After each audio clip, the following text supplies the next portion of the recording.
une entrée somme toute relativement légère, puisqu'on n'utilise quasiment pas de matière grasse, on a contourné le problème en utilisant la Saint-Jacques. Première entrée. Autre possibilité, je vous propose une terrine de chevreuil. Ça, c'est la terrine de chevreuil dans toute sa splendeur. C'est là la tranche, si je puis dire. On va mais je suis en vernissé, donc le chevreuil, c'est une viande très maigre, une viande très maigre, donc ça nécessite quand même un peu de rondeur. Alors j'ai cuit à l'intérieur du foie gras.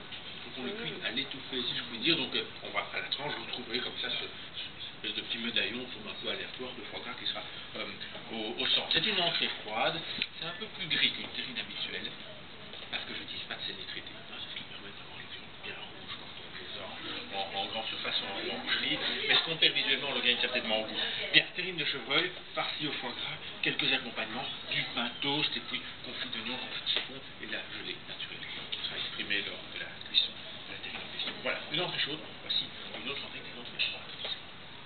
En matière de plat, je propose des filets de sole, plus exactement des solettes. Ce sont des petites soles, des soles environ de 400 grammes. On a levé les filets, c'est plus facile pour vous parce que les soles de 400 grammes, il faut en mettre plusieurs, alors on lève les filets, c'est quand même plus agréable. C'est très faible la sole. Ça a beaucoup de goût, il faut une chose plus dans les nuances, donc quelque chose de pas trop couvrant, quelques gouttes de vin blanc, quelques gouttes de citron, du beurre et puis du persil.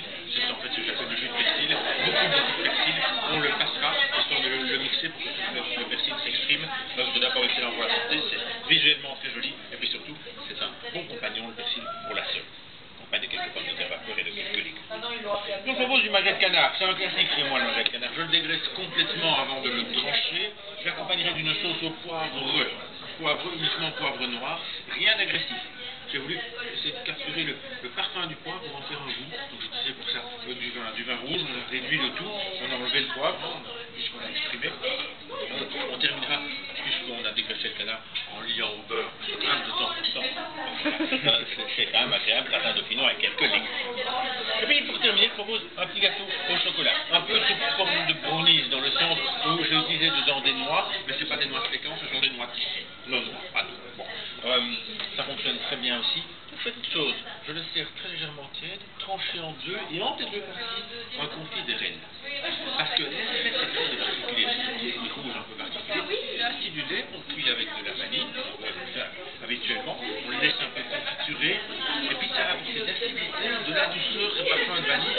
Et en fait, comme le chocolat est noir de noir, il va paraître plus sucré. C'est la seule manière que j'ai trouvé de vraiment marrant pour pouvoir prendre du chocolat avec du beurre. Ça se marie assez bien, je trouve. Je terminerai ce petit gâteau au chocolat et au miel avec un rien de crème anglaise.